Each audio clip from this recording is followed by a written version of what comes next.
Here's an example ball layout I'm going to use to demonstrate the Coriolis aiming principle for masse shots. In this case, we're stripes. That's all that remains is the 8 ball. All kick shot paths are blocked. We can't do a 2-rail kick. We can't kick across table. These balls block that.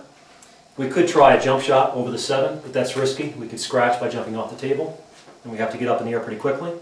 So this is a good example where we need to use a masse shot, and the Coriolis aiming principle can help us. I'm going to demonstrate the shot with 2 different cue balls. One cue ball I've sprayed with silicone spray, which lubricates it and simulates very slick conditions. It will allow the masse spin to hold longer before the curve takes. The other ball has no silicone spray, and my cloth is fairly sticky, so that'll simulate fairly sticky conditions. Alright, from this view you can see the path the ball has to take. It has to swing out and masse into the 8 this way. So to use the Coriolis aiming method, it's good to visualize the final direction you need for the cue ball. So we can show that here with this yardstick, visualizing the cue ball going out and curving back, ending up in this direction.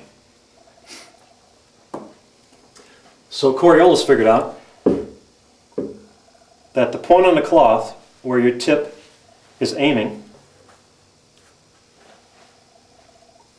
so if you project the tip through the cue ball into the cloth, that point, when connected with the resting point of the cue ball, defines a line which shows you the final direction the cue ball will head.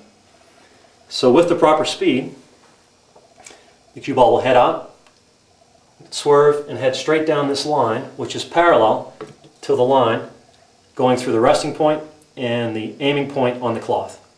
Now the trick to executing this properly is judging the right speed and the right cue elevation.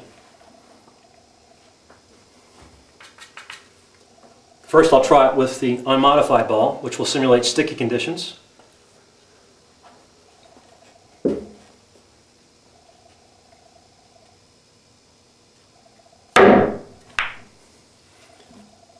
Alright, that shot, I did not have enough cue elevation.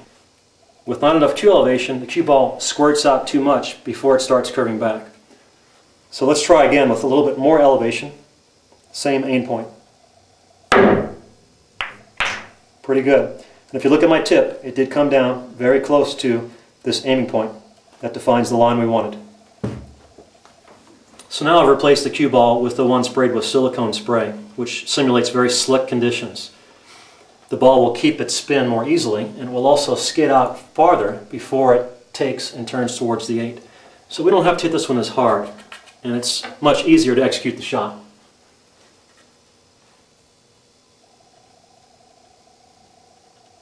Holy crap.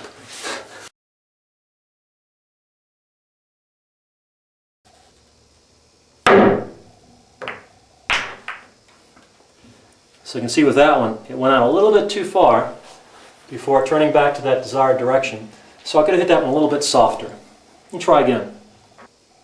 That was about perfect. Here's the action of the shot in super slow motion.